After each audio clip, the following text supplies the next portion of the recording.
দুনিয়ায় যারা নবীর সুন্নতের আমল করে যাবে, আঙ্গুলের নখগুলো কেমনে কাটবে সেখানেও সুন্নত, মাথার চুলগুলো কেমনে রাখবে সেখানেও সুন্নত, বান্দা জুতা কেমনে পরবে সেখানেও সুন্নত। সুন্নতের আমল করিয়া যারা কবরের বিছানায় শুয়ে যাবে, একটা রাস্তা বানাইয়া মদিনাওয়ালা নবীকে দেখাইয়া বলবে, চিনো লোকটাকে চিনো, নিরে কবরওয়ালা বলো। যারা আমার মাওলার মোহাব্বতে নবীজির আশেক হইয়া কবরে যাবে, নবীর আশেকেরা নবীরে দেখিয়া চিনে ফেলবে, বলবি নি তো আমার মায়ার নবী। যেই নবীকে না দেখিয়া টুপি পরলাম, দাড়ি রাখলাম, কত মানুষ টুপিওয়ালা বলে গালি দিল, দাড়িওয়ালা বলে গালি দিল, তারপরও টুপি ফালাই নাই, দাড়ি ফালাই নাই। আল্লাহর নবীর সুন্নতের মেসওয়াকটা পকেটে নিয়ে চলছি, কত মানুষ কত উপহাস করেছে, তারপরও সুন্নত সারি নাই। নবীজি বলেন সাথে সাথে আল্লাহ তাআলার গায়বী আওয়াজ এসে যাবে।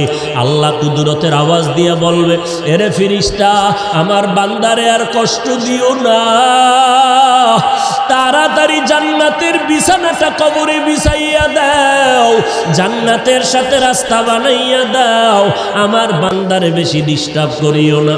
আমার বান্দা দুনিয়াতে কষ্ট কম করে নাই, ঠিক মতো খানার প্লেট নিয়ে খাইতে পারে নাই, রাতের বেলা ঘুমাইতে পারে নাই, সবাই ঘুমাইয়া গেছে, আর আমার বান্দাটা ঘুমের মধ্যে শেষ রাত্র যখন হলো, সুন্দর করে অজু বানাইয়া যায় নামাজ বিছাইয়া সিজদায় গিয়া কান্না করে বলেছে, হে মালিক, তুমি আমার রব, তুমি আমাকে মাফ করে দাও, গুনাহগার বলে তাড়াইয়া দিও না রে আল্লাহ। এই বান্দাটা সারা রাত জিহ্বাটা দিয়া জিকির করে করে কাটাইতো, এই বান্দা রাস্তায় হাঁটতো, আবার মাঝে মাঝে আমি আল্লাহরে ডাকতো, খানা খাইতে বসিয়াও আহ আহ বলে শব্দ উচ্চারণ করত। অন্তরের মধ্যে একটা জ্বালা ছিল, মালিকের কোথায় গেলে পাওয়া যায়। এই বান্দা আলেম ওলামা পাইলে দৌড়াইতো, কোরআনের বয়ানের আওয়াজ পাইলে দৌড়াইয়া যাইতো, এরে খালি কান্নার আওয়াজ। আল্লাহ পাক বলবে, আর দেরি করিও না, তাড়াতাড়ি আমার বান্দারে ঘুমের ব্যবস্থা করে দাও। জান্নাতের হাওয়া বাতাস পাইয়া আমার বান্দা জাহান কবরের মধ্যে আরামে ঘুমাবে, কেউ ডিস্টার্ব করবে না, কিয়ামত পর্যন্ত আমার বান্দা ঘুমাইতে থাকবে। মদিনার নবী আফসোস করে বলেন, যারা রবের গোলামি না করিয়া কবরে যাবে, ইসলাম না মানিয়া কবরে যাবে, সুন্নতের আমল না করিয়া কবরে যাবে, এই কবরে যাওয়ার পরে নাফার তিনটা প্রশ্ন করা হবে, রবের পরিচয় দাও, ধর্মের পরিচয় দাও, রহমাতুল্লিল আলামিনের পরিচয় দাও। যখন এই প্রশ্ন করা হবে, মদিনার নবী আফসোস করে বলে, গুনাহগার তো জবাব দিতে পারবে না, শুধু একটা শব্দ বলবে, হা হা লা আদরি, হা হা লা আদরি, আফসোস, বড় আফসোস, আমি কিছুই জানি না, কিছুই জানি না। নবীজি বলেন সাথে সাথে আমার আল্লাহ গায়বী আওয়াজ দিয়া বলবেন, কুদরতের আওয়াজ দিয়া, এ কবরের ফেরেশতা, এই নাফরমানের আর সুযোগ দিয়া লাভ নাই, আমি আল্লাহ দুনিয়াতে কম সুযোগ দেই নাই। আমার দেওয়া চাঁদের আলো সূর্যের আলো ভোগ করলো, আমার দেওয়া পানি, আমার দেওয়া বাতাস, আমার দেওয়া নদীর মাছ, গাছের ফল খাইয়া, জমিনের ফসল খাইয়া, এই কপাল পোড়া একবারও আলহামদুলিল্লাহ বলে নাই। ওলামায়ে কেরাম পায়ে ধরে ধরে নামাজের কথা বলতো, এই নাফরমান গুনাহগার আজান শুনিয়া একবারও মসজিদে গিয়া নামাজ আদায় করে নাই। এমন কপাল ভরা, নিজেও টুপি পরে নাই, যারা টুপি পরতো তাদেরকেও পছন্দ করে নাই, নিজেও দাড়িটা লম্বা করে নাই, যারা দাড়ি লম্বা করতো তাদেরকেও পছন্দ করে নাই, নিজেও পর্দা করে নাই, যারা পর্দা করতো তাদেরকেও পছন্দ করে নাই, নিজেও পাগড়ি পরে নাই, যারা পাগড়ি পরতো তাদেরও পছন্দ করে নাই, নিজেও আমি আল্লাহর জিকির করে নাই, যারা জিকির করতো তাদেরকেও পছন্দ করে নাই। এই নাফরমানকে আর সুযোগ দিয়া লাভ নাই, এখনই কবরের মধ্যে জাহান্নামের বিছানাটা বিছাইয়া দাও, জাহান্নামের সাথে রাস্তা বানাইয়া দাও, জাহান্নামের আগুন কবর ভরে যাবে, একটা না, দুইটা না, 70 থেকে 99টা সাপ কবর এসে ভরে যাবে। মদিনার নবী বলেন, ও দুনিয়ার মানুষ, মানুষ জাহান্নামের কথা যখন কানে আসবে, আল্লাহর কাছে ক্ষমা চাওয়ার চোখের পানি ছেড়ে তওবা করো। এর বৃদ্ধ বাবাজি, ও পর্দার আড়ালের মা বোনেরা, ও যুবকেরা, কয়দিন আর যৌবনের বাহাদুরি করবা? এই দুনিয়া কিছুই না। ওরে আমার মাওলার ধরা তো বড় কঠিন। এই মহামারীতে কত প্রাণ চলে গেল রে বাবা। ওই সাদা কাপড়ের প্যাকেট যেদিন হয়ে যাইবা, কে আপন কে পর কেউ সাথে নাই। সবাই জামাটা খুলিয়া বেলেট দিয়া গেঞ্জিটা কেটে রেখে দিবে। ওই মাটির কবরে যখন নিবে, কেমনে তুমি কবরে একা একা থাকবা? আজকে বাতি ছাড়ায় অন্ধকার রুমে একা থাকতে বড় ভয় পাই। ওরে আল্লাহর বান্দারা, একটু নিজের গুনার দিয়ে তাকাইয়া তওবা করো, আর আমার আল্লাহকে ডাক দিয়া বলো, হে মালিক, এই ময়দানে আমার মতো অপরাধী কেউ নাই। কপাল বুঝি পুড়িয়া গেল, গুনার কারণে দিলটা পাথর, চোখে পানিও নাই। আয় আল্লাহ, দিলটা নরম করে কান্নাওয়ালা চক্ষু দান করে দাও। আমার আল্লাহর ধরা বড় কঠিন। অন্ধকার কবরে বান্দা যখন যাবে গুনাহগার, আল্লাহর নবী বলেন, আমার আল্লাহ রাগান্বিত হইয়া কুদরতের আওয়াজ দিয়া বলবেন, এরে কবরের মাটি, এই গুনাহগারের দুই পার্শ্ব থেকে জোরে জোরে চাপ দাও। এত জোরে চাপ দিবে পাঁজরের হাড্ডি চুরমার হয়ে যাবে। ও আল্লাহর বান্দার একটা মশার কবর সইতে পারি না। ওই কবরের চাপ কেমন করে সহ্য করবি রে মুমিন? জাহান্নামের ভয়ে যদি আম্বিয়ায়ে কেরামরা কাঁদতে পারেন, সাহাবায়ে কেরামরা যদি কবরের আযাবের ভয়ে কাঁদতে পারে, আমাদের কপাল কি পুড়িয়া গেল? না জানি কারো বরদোয়া কপালে লাগলো। চোখে কেন পানি নাই? জাহান্নামের ভয় নাই। ওরে চক্ষু দুইটা বন্ধ করে আল্লাহকে ডাকো, আর বলো, হে মালিক, গুনাহগার হইয়া ময়দানে বসছি, গুনাহ নিয়ে আর ময়দান থেকে ঘরে যেতে চাই না। আয় আল্লাহ, গুনার কারণে আমার হাত না পাক, আমার জিহ্বা না পাক, আমার চোখ দুটো না পাক। আয় আল্লাহ, আপনার মতো দয়াময় কেউ নাই। আয় আল্লাহ, গুনাহগার বলিয়া তারাইয়া দিয়েন না রে আল্লাহ। আর গুনার কাছেও যাব না, মা বাবারে কষ্ট দেব না, নামাজ ছাড়ব না, বেপরদায় চলব না, দাড়ি কাটব না, ওলামায়ে কেরামের বিরোধিতা করব না। আজকে থেকে তওবা করে নিলাম। তওবার খাঁটি নিয়ত যদি অন্তরে থাকে, খাঁটি তওবার নিয়তে আমার মাওলাকে বলতে থাকো, দিলটা নরম করো, আল্লাহকে বলো, হে আল্লাহ, আজকে থেকে তওবার খাঁটি নিয়ত করলাম।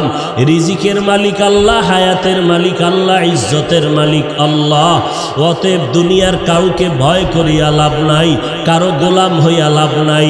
আল্লাহ যেদিন ডাক দিবে, আমারে কেউ ধরে রাখতে পারবে না। রিজিকের ব্যবস্থা আল্লাহ করবেন। অতএব রিজিকের জন্য কারো পায়ের কাছে যাওয়ারও প্রয়োজন নাই। আল্লাহ, আজকে থেকে আপনার গোলামি করব, নামাজ পড়ব, নবীর তরিকায় চলব, মা বাবার দোয়া নিয়ে চলব, ওলামায়ে কেরামের বিরুদ্ধে যাব না। তওবা করার যদি খাঁটি অন্তরে নিয়ত হয়, মুনাফিকি যদি না থাকে, খাঁটি তওবার নিয়তে দুটো হাত আল্লাহকে দেখাইয়া দাও। আয় আল্লাহ, মেহেরবানি করে হাতগুলো কবুল করে নেন, তওবা কবুল করে নেন। তওবার উপরে মজবুত হইয়া চলার তৌফিক দান করেন। মাদ্রাসায় না পড়লে গুনাহ হবে, তাবলিগে না গেলে গুনাহ হবে, চরমনাই না গেলে গুনাহ হবে, কওমি মাদ্রাসায় না পড়লে গুনাহ হবে। এই বয়ান করি কখনো? বরং বান্দা, তুমি যে কোনো টুপি পরো, আলহামদুলিল্লাহ, পাস করলি বুঝি না, আমরা চাই মদিনাওয়ালা নবীর সুন্নতের টুপি লাগাও। আল্লাহ হেদায়েত দান করুন।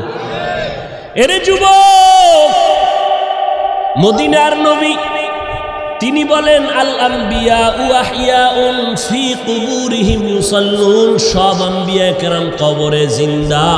কেমনে খায়?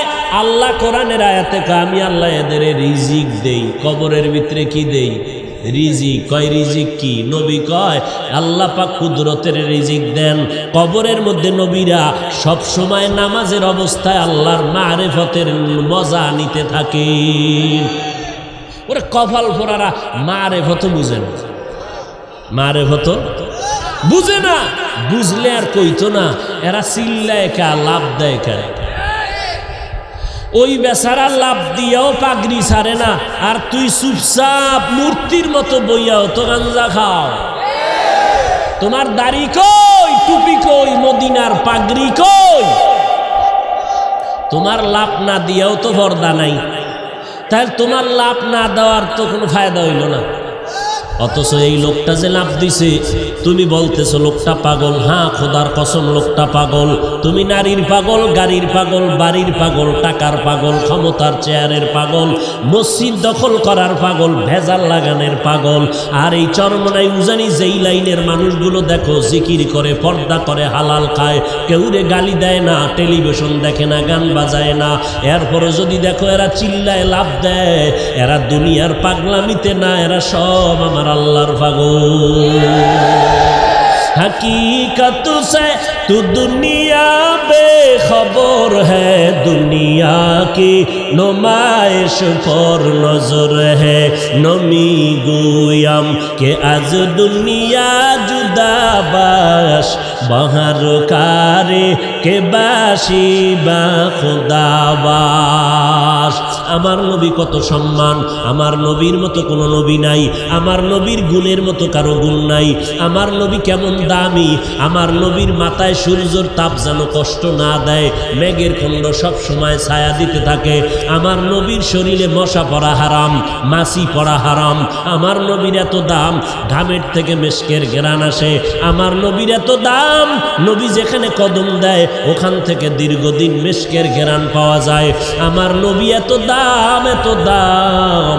এবার আমার নবীর এত সম্মান, নবী আমার রহমাতুল লিল আলামিন, এই উপাধি দুনিয়ার আর কারো নাই। আমার নবী ইমামুল মুরসালিন, এটা অন্য কোনো নবীর নাই। আমার নবী শাফিউল মুজনিবিন, এই ক্ষমতা আর কারো নাই, আসেনি। তাহলে আমার নবীর এত দাম। এবার আপনারা বুঝে শুনে আমারে বলেন, নবীর এত গুণগান, এত গুণগান, এত সম্মান, বলেন আমার নবীর সম্মান এত বেশি। কয় কত বেশি? কয় আল্লাহর সমান। এই ঘুমাইতেছেন? নবীর অনেক সম্মান, সবার নিচে না উপরে? কেমন উপরে? আল্লাহর সমান। তা আল্লাহর উপরে? হ্যাঁ, আরে আল্লাহর উপরে হবে কেমনে? আল্লাহ হলেন খালেক, আর আমার নবীজি হলেন খালেক না মাখলুক? সবাই বলেন আমার আল্লাহ কি খালেক? কয়জন? সবাই বলেন আমার আল্লাহ এক। কেমন এক? যেই একের কোনো দুই নাই। আমার আল্লাহর ক্ষমতার মতো কারো ক্ষমতা নাই, আল্লাহর গুণের মতো কারো গুণ নাই, আল্লাহর সাথে আর কারো তুলনা। আল্লাহ হলেন এক, তিনি খালেক, বাকি সব মাখলুক। আল্লাহ হলেন তিনি আল্লাহ, বাকি সব গায়রুল্লাহ। আমার আল্লাহ হলেন স্রষ্টা, বাকি সব হলো সৃষ্টি। বলেন আমার নবীর এত সম্মান, আমার নবী খালেক নাকি মাখলুক? সবাই একমত? সবাই একমত? আচ্ছা, মাখলুক যদি হয় তাহলে তিন শ্রেণীর কোন শ্রেণীতে নবীরে রাখা যায়? দেখবেন চিন্তা করে, বালিশে মাথা লাগাইয়া। আমার নবীর এত দাম, এখন নবী যেহেতু মাখলুক, এখন মাখলুক হিসাবে কি জিনের কাতারে রাখবো, নাকি নূরের তৈরির কাতারে রাখবো, নাকি মাটির সৃষ্টি মানবের কাতারে রাখবো? চিন্তা করবেন 365 দিন লাগাইয়া, এরপরে জবাব হবে। এই চিন্তার ফাঁকে ফাঁকে আগামী বছর যদি জবাবটা নিয়ে সামনে দাঁড়াইতে চান, মদিনাওয়ালা নবীর লাইনে দাড়িটা 1 হাত লম্বা করবেন, মাথায় মদিনার টুপি আর পাগড়ি লাগাবেন, মদিনার পোশাকটা লাগাবেন, কোনো ফতুয়াবাজি করবেন না, নবীর সুন্নাত অনুযায়ী চলবেন, সুদ ঘুষ খাওয়া যাবে না। তাহলেই আপনাকে জবাব দেওয়া হবে সঠিক নবী কিসের তৈরি। যারা নবীর সুন্নাত মানে না, দাড়ি নাই, টুপি নাই, সুদ খায়, ঘুষ খায়, এদের জানার অধিকারও নাই নবী কিসের সৃষ্টি। এদের অধিকারও নাই জানার। যারা নবী মানে তাদের অধিকার আছে নবী কিসের সৃষ্টি জানার মতো। এরে নবীর উম্মতের দল, আল্লাহ মিনহা খালাকনাকুম দিয়া এক সবক দিলেন, ও দুনিয়ার মানুষ, মাটির সৃষ্টি বানাইছি, তবে সম্মান নিচে রাখি নাই, সম্মান সবার উপরে। এবার দ্বিতীয় সবক বলবো, মিনহা খালাকনাকুম, দ্বিতীয় সবক, যেই সম্মান আমি তোমাদের দিয়েছি, এই সম্মানটা যদি ধরে রাখতে চাও, তাহলে মাটির সৃষ্টির মানুষ একটু মাটির দিকে গভীরভাবে নজর দিয়ে তাকাও। কি তাকাইয়া দেখবা জানোনি? মাটির মধ্যে এত জুলুম করা হয়, মাটি কারোর সাথে খারাপ ব্যবহার করে না। একটা জমিনেরে দালালের গোষ্ঠীরা 13 বার জাল দলিল দিয়া বিক্রি করিয়া দালালি খায়, এরপরও জমিন কিছু বলেনি, বলে না। জমিনের উপরে দাঁড়াইয়া কত নারীবাজি আর কত কেলেঙ্কারির নাচ গান করো।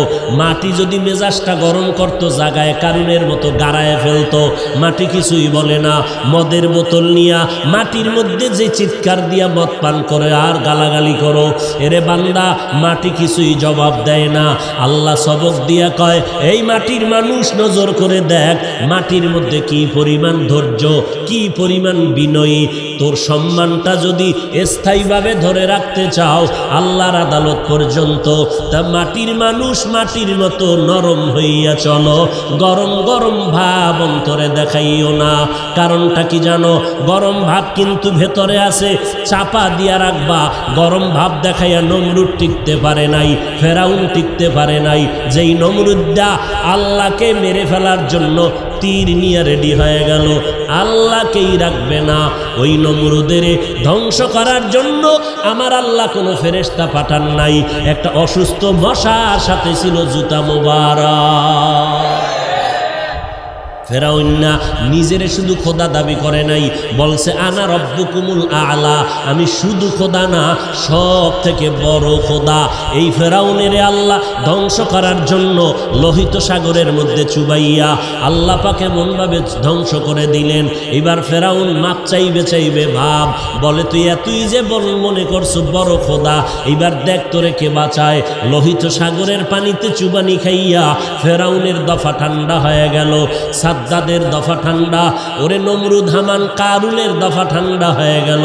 সারা দুনিয়ার বাহাদুরেরা গরম গরম যত ভাব দেখাও, নমরুদের মতো গরম ভাব দেখানোর শক্তি তোর নাই, ফেরাউনের মতো ক্ষমতা তোর নাই, কারুনের মতো ক্ষমতা নাই, সাদ্দাদের মতো ক্ষমতা নাই। অতএব ভাবটা বন্ধ করে দাও। আজকে তাকাইয়া দেখ, এতই ভাব দেখাইল নমরুদ ফেরাউন, সারা দুনিয়াতে মুমিন মুসলমান কেন, কোনো বেঈমানের ঘরে নমরুদ নামের কোনো সন্তান নাই, ফেরাউন নামের কোনো সন্তান নাই, কারুন নামের কোনো সন্তান নাই, সাদ্দাত নামের কোনো সন্তান আসেনি। যদি বলা হয় মাসে মাসে 1 লক্ষ টাকা দিব, সন্তানের নামটা ফেরাউন রাখো, রাজি হবে কোনো বেঈমান? এই রাজি হবে কোনো বেঈমান? বাঙালি না, এটা মানা যায় না। বাঙালি চিন্তা করবে, একটু সময় দাও, 1 ঘন্টা ফিকির করি, সময় দিয়া চিন্তা করে বলবে 1 লাখ টাকা মাসে পাওয়া তো কম না। করোনায় দফা ঠান্ডা হয়ে গেল, ব্যবসা বন্ধ, চাকরি বন্ধ। ফেরাউন নাম রাখলেই যদি মাসে 1 লাখ পাওয়া যায়, গোপনে গোপনে টাকা পাঠাইয়া দিবি, আমার সন্তানের নাম ফেরাউন রাইখা দিলাম, আবার গোপনে আমি এক সময় তওবা করে নিব, এর নাম বাঙালি। আল্লাহ হেদায়াত দান করুন। লেখা আছে মসজিদে দুনিয়াবি কথা বলা হারাম, এরপরও চিল্লানি চলেনি। যারা কমিটির দায়িত্বে আছে তারা জোরে জোরে চিল্লায়। চিন্তা করলো আমারে বাধা দিবে কে? ইমাম সাহেব, সূর্য ডুবার আগে চাকরি শেষ। দেখছেননি বাঙালি বিড়ির প্যাকেটে লেখা ধূমপান স্বাস্থ্যের জন্য ক্ষতিকর, বিষ পান মৃত্যু ঘটায়, এরপরও টানেনি। এই প্যান্ডেলেও কত আশেকে রসুল আছে, ওয়াজের আগেও বিড়ি, মোনাজাতের পরেও বিড়ি। আবার এক চোরায় পকেটে হাত দিয়া তালাশ করে, আছে না হইরে গেছে, আছে না নাই? এরে নবীরা আশিক, অহংকারী ভাব অন্তর থেকে দূর করে দাও। অহংকারী ভাব কেন দেখাইবা? কয় আমার ভিতরে এলেম আছে, এই জন্য কয় এলেমের অহংকারী দেখাইও না, কারণ জ্ঞান বাড়াইয়া দেওয়ার ক্ষমতা কার? অতএব অহংকারী করবে আমার আল্লাহ। কণ্ঠের বাহাদুরি করো রে গোলাম, কণ্ঠ তো দান করেছেন আমার আল্লাহ, তোমার বাহাদুরি করার কিছু নাই। বিল্ডিং এর মালিক হয়েছ, আল্লাহ বলে বান্দা তোরে টাকার মালিক বানাইলাম আমি, ও বাহাদুরি তো আমি করব, তোমার তো বাহাদুরি করার কোনো কায়দা নাই। এরপরও যারা বাহাদুরি করবি, আল্লাহর সাথে চ্যালেঞ্জ দিয়া আল্লাহর সাথে বেয়াদবিমূলক আচরণ করবি, তোদের জন্য রেডি হয়ে যা, আমি জাহান্নামের আগুন রেডি করে রাখলাম। কিন্তু আমি চাই না আমার আদরের বান্দারা জাহান্নামে যাবে, কারণ আমি এদেরকে বড় দুর্বল করে বানাইছি। ওয়া খুলিকাল ইনসানু যায়ীফা, মানুষের মতো দুর্বল কিছু বানাই নাই। এই মানুষ এতটাই দুর্বল, সূর্যের গরম সইতে পারে না, মশার কামড় সহ্য করতে পারে না। এই মানুষগুলোকে আমি আল্লাহ চাই না ওরা জাহান্নামের আগুনে জ্বলবে, ওরা কবরে গিয়া মাটির চাপা খাবে। আমি আল্লাহ চাই আমার প্রত্যেকটা বান্দা বান্দি যেন জান্নাতি হইয়া কবরে আসতে পারে। এরপরেও যারা মেজাজটা গরম করিয়া দুনিয়ার মোহে পড়িয়া আমি আল্লাহর সাথে গাদ্দারি করিয়া আলেম ওলামাদের বিরুদ্ধে চলে যাবি, তোরা একটু শুনিয়া রাখ, আল্লাহর কোরআনের ঘোষণা শুনিয়া রাখ। আল্লাহর কোরআনটা কেমন সত্য, আজও পর্যন্ত কোরআনের চ্যালেঞ্জ কোনো বেঈমান গ্রহণ করতে পারে নাই, আজও পর্যন্ত কোরআনে একটা ভুল কেউ বের করতে পারে নাই। ওই কোরআনটা এত সত্যই যে বিধর্মীরা চ্যালেঞ্জ দিয়া কোরআনের ভুল বের করতে গিয়া কালেমা পরে মুসলমান হয়ে গেল, হিন্দু মুসলমান হলো, ইহুদি মুসলমান হলো, খ্রিস্টানেরা মুসলমান হলো, বৌদ্ধ ধর্মের লোকেরা মুসলমান হয়ে গেল। আমার নবী কেমন সত্যবাদী নবী, 63 বছর জীবনে ভুলেও কখনো একটা মিথ্যা কথা বলেন নাই। ও এলাকার মুসলমান, একটা মানুষ দ্বিতীয় একটা মানুষের নাম বলো, এত আদর্শের গান গাইলা। আব্রাহাম লিঙ্কনের আদর্শ, মাও সেতুংয়ের আদর্শ, লেনিন কালমার্সের আদর্শ, প্লেটোর আদর্শ, এমন একটা আদর্শের গার্ডিয়ানের নাম বলো যেই বান্দার জীবনে মিথ্যা বলে নাই। দুনিয়াতে একটা মানুষ, একজন ব্যক্তি রহমাতুল লিল আলামিন, কেমন নবী আমার যার জীবনে 63 বছর হায়াতে ভুলেও কোনো একটা মিথ্যা কথা বলেন নাই। বেঈমানেরা পর্যন্ত আমার নবীকে সততার কারণে কি উপাধি দিয়েছিল বলো? আল আমিন উপাধি দিয়েছিল। ওই নবীর কথা সত্য। এ নবীর উম্মতেরা মাথায় আল্লাহ বেরেন দিয়েছে, একটু চিন্তা কর। যদি কোনো ধোকায় পড়িয়া থাকো, অন্তরের একটু জিজ্ঞাসা কর, ওরে যদি বুঝি হুজুরে মিথ্যা কয়, লক্ষ লক্ষ নবীরা তো মিথ্যা বলতে পারেন না, লক্ষ লক্ষ সাহাবায়ে কেরাম মিথ্যা বলতে পারেন না, লক্ষ কোটি কোটি ওলামায়ে কেরাম মিথ্যা বলতে পারেন না। নবীদের কোনো গুনাহ নাই, এরপরও মরণ পর্যন্ত কান্নার আওয়াজ। অন্ধকার কবরে আমি একা কেমন করে থাকবো? সাহাবায়ে কেরাম মিথ্যা বলেন নাই। এত বড় বুজুর্গ, এত বড় তাকওয়াওয়ালা, এত বড় ইলমওয়ালা, এত বড় আমলওয়ালা, এরপর মরণ পর্যন্ত কান্না করলেন। আবু বকর কত দামি, নবীর প্রধান খলিফা। সারা দুনিয়ার মুমিনের নেক আমল যদি এক পাল্লায় দেওয়া হয়, আবু বকরের নেকের পাল্লা ভারী হয়ে যাবে। সেই আবু বকর, ওমর, ওসমান, আলী সহ 10 জন সাহাবার নামে জান্নাতের টিকিট দিলেন। জান্নাতের টিকিট আমার আল্লাহ দিয়া দিলেন জিন্দা অবস্থায়। সেই আবু বকরের মতো বান্দা একটা বকরির বাচ্চা হাতের মধ্যে ধরিয়া কয়, এ বকরির বাচ্চা, আজকে তোর কপাল ভালো, আমি আবু বকরের কপাল বড় ভয়ঙ্কর, তোরে মানুষ জবাই করিয়া খেয়ে ফেলবে। আমি আবু বকরের কি পরিণাম ফল হবে জানা নাই। কিয়ামতের ময়দানে আমি আবু বকরকে দাঁড়াইতে হবে, আমার মাথার উপরে সূর্যের তাপ শুরু হয়ে যাবে, জমিনটা তামা। আমি আবু বকরের উলঙ্গ হইয়া মালিকের দরবারে দাঁড়াইতে হবে। এরপরে আমল নামা ডান হাতে আসে না বাম হাতে আসে জানা নাই। এরপরে আমার পরিণাম ফল জান্নাত হবে নাকি জাহান্নাম হবে জানা নাই। আবু বকর কান্না করেন, ওমরে ফারুক কান্না করেন। আবু বকরের মতো বান্দা জান্নাতের টিকিট পাইয়া জাহান্নামের ভয়ে যদি কান্না করেন, আপনার আমার কি পরিমাণ কান্না করা দরকার? এরে বান্দা, আল্লাহ তো এই কথা বলে না, সব দুনিয়াদারি বাদ দিয়া, চাকরি বাদ দিয়া, লেখাপড়া বাদ দিয়া, বিয়া শাদী বাদ দিয়া শুধু আল্লাহরে ডাকো। আল্লাহ তো এইটা পছন্দ করেন নাই, নবীও বলে নাই, নবী ইসলামও সমর্থন করে না। ব্যবসা করো করো, চাকরি করো করো, লেখাপড়াও চালাও, মাঝে মাঝে আল্লাহর হুকুম মতে 5 বেলার নামাজটা পড়বা, মা বাবার খেদমত করবা, ওলামায়ে কেরামের পরামর্শ নিয়ে চলবা। কারণ যতই বাহাদুরি করো, যেদিন মৌতের খবর এসে যাবে, আজরাইলের টিকিট বাড়ির দরজায় দাঁড়ায় যাবে, অ্যাম্বুলেন্সের মতো সিগন্যাল যখন শুরু হয়ে যাবে, ওই দিন যখন ডাক এসে যাবে, কে ধনী কে গরিব, কে মূর্খ কে শিক্ষিত কোনো ভেদাভেদ নাই। বাজারের 3টা সাদা কাফন রেডি হয়ে যাবে, কবরের সাইজও সমান হয়ে যাবে। কাফনের মধ্যে প্যাকেট করিয়া যখন জানাজার খাটিয়ে উঠাইবে, কে পীর কে মূর্খ কোনো মুরিদ ভেদাভেদ নাই, কে ওস্তাদ কে ছাত্র ভেদাভেদ নাই, কে ধনী কে গরিব কোনো ভেদাভেদ নাই। কবরের দেশে নিয়ে যখন কবরে রাখিয়া সবাই মাটি দিয়া বিদায় হবে, আর একটা আয়াত পড়িয়া চিৎকার দিয়া বলবে, মিনহা খলাকনাকুম ওয়া ফিহা নুঈদুকুম ওয়া মিনহা নুখরিজুকুম তারাতান উখরা। সবাই চলে গেল, ওই কবরে 2 ফেরেশতা হাজির। ফেরেশতা আসিয়া মাথার মুষ্টি খুলবে, পায়ের মুষ্টি পুরাটাই খুলবে। 3টা প্রশ্ন তোমাকে আমাকে করবে। সমস্ত মানুষের বেলায় 3টা প্রশ্ন। রবের পরিচয় দাও, ধর্মের পরিচয় দাও, রহমাতুল লিল আলামিনের পরিচয় দাও। মদিনার নবী বলেন, যারা দুনিয়াতে রবের গোলামি করে যাবে, তারা কবরে গিয়া জবাব দিবে, রব্বি আল্লাহ, আমার রব একমাত্র কে?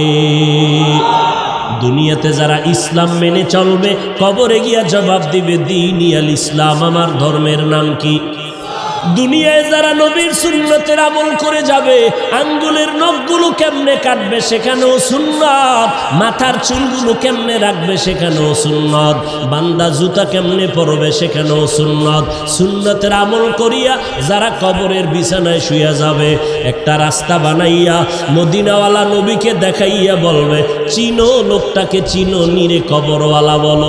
যারা আমার মাওলার মোহাব্বতে নবীজির আশিক হইয়া কবরে যাবে, নবীরা আশেকেরা নবীরে দেখিয়া চিনে ফেলবে, বলবি নি তো আমার মায়ার নবী। যেই নবীকে না দেখিয়া টুপি পরলাম, দাড়ি রাখলাম, কত মানুষ টুপিওয়ালা বলে গালি দিল, দাড়িওয়ালা বলে গালি দিল, তারপরও টুপি ফালাই নাই, দাড়ি ফালাই নাই। আল্লাহর নবীর সুন্নতের মেসওয়াকটা পকেটে নিয়ে চলছি, কত মানুষ কত উপহাস করেছে, তারপরও সুন্নাত সারি নাই। নবীজি বলেন, সাথে সাথে আল্লাহ তাআলার গাইবী আওয়াজ এসে যাবে। আল্লাহ কুদরতের আওয়াজ দিয়ে বলবে, এরে ফেরেশতা, আমার বান্দারে আর কষ্ট দিও না, তাড়াতাড়ি জান্নাতের বিছানাটা কবরে বিছাইয়া দাও, জান্নাতের সাথে রাস্তা বানাইয়া দাও, আমার বান্দারে বেশি ডিস্টার্ব করিও না। আমার বান্দা দুনিয়াতে কষ্ট কম করে নাই, ঠিক মতো খানার প্লেট নিয়ে খাইতে পারে নাই, রাতের বেলা ঘুমাইতে পারে নাই, সবাই ঘুমাইয়া গেছে, আর আমার বান্দাটা ঘুমের মধ্যে শেষ রাত্র যখন হলো, সুন্দর করে অজু বানাইয়া যায় নামাজ বিছাইয়া সিজদায় গিয়া কান্না করে বলেছে, হে মালিক, তুমি আমার রব, তুমি আমাকে মাফ করে দাও, গুনাহগার বলে তাড়াইয়া দিও না রে আল্লাহ। এই বান্দাটা সারা রাত জিহ্বাটা দিয়া জিকির করে করে কাটাইতো। এই বান্দা রাস্তায় হাঁটতো, আবার মাঝে মাঝে আমি আল্লাহরে ডাকতো। খানা খাইতে বসিয়াও আহ আহ বলে শব্দ উচ্চারণ করত। অন্তরের মধ্যে একটা জ্বালা ছিল, মালিকের কোথায় গেলে পাওয়া যায়। এই বান্দা আলেম ওলামা পাইলে দৌড়াইতো, কোরআনের বয়ানের আওয়াজ পাইলে দৌড়াইয়া যাইতো। এরে খালি কান্নার আওয়াজ। আল্লাহ পাক বলবে, আর দেরি করিও না, তাড়াতাড়ি আমার বান্দারে ঘুমের ব্যবস্থা করে দাও। জান্নাতের হাওয়া বাতাস পাইয়া আমার বান্দা জাহান কবরের মধ্যে আরামে ঘুমাবে, কেউ ডিস্টার্ব করবে না, কিয়ামত পর্যন্ত আমার বান্দা ঘুমাইতে থাকবে। মদিনার নবী আফসোস করে বলেন, যারা রবের গোলামি না করিয়া কবরে যাবে, ইসলাম না মানিয়া কবরে যাবে, সুন্নতের আমল না করিয়া কবরে যাবে, এই কবরে যাওয়ার পরে নাফার 3টা প্রশ্ন করা হবে। রবের পরিচয় দাও, ধর্মের পরিচয় দাও, রহমাতুল লিল আলামিনের পরিচয় দাও। যখন এই প্রশ্ন করা হবে, মদিনার নবী আফসোস করে বলে, গুনাহগার তো জবাব দিতে পারবে না, শুধু একটা শব্দ বলবে, হা হা লা আদরি, হা হা লা আদরি। আফসোস, বড় আফসোস, আমি কিছুই জানি না, কিছুই জানি না। নবীজি বলেন সাথে সাথে আমার আল্লাহ গাইবী আওয়াজ দিয়া বলবেন, কুদরতের আওয়াজ দিয়া, এ কবরের ফেরেশতা, এই নাফরমানের আর সুযোগ দিয়া লাভ নাই। আমি আল্লাহ দুনিয়াতে কম সুযোগ দেই নাই। আমার দেওয়া চাঁদের আলো, সূর্যের আলো ভোগ করলো, আমার দেওয়া পানি, আমার দেওয়া বাতাস, আমার দেওয়া নদীর মাছ, গাছের ফল খাইয়া, জমিনের ফসল খাইয়া এই কপাল পোড়া একবারও আলহামদুলিল্লাহ বলে নাই। ওলামায়ে কেরাম পায়ে ধরে ধরে নামাজের কথা বলতো।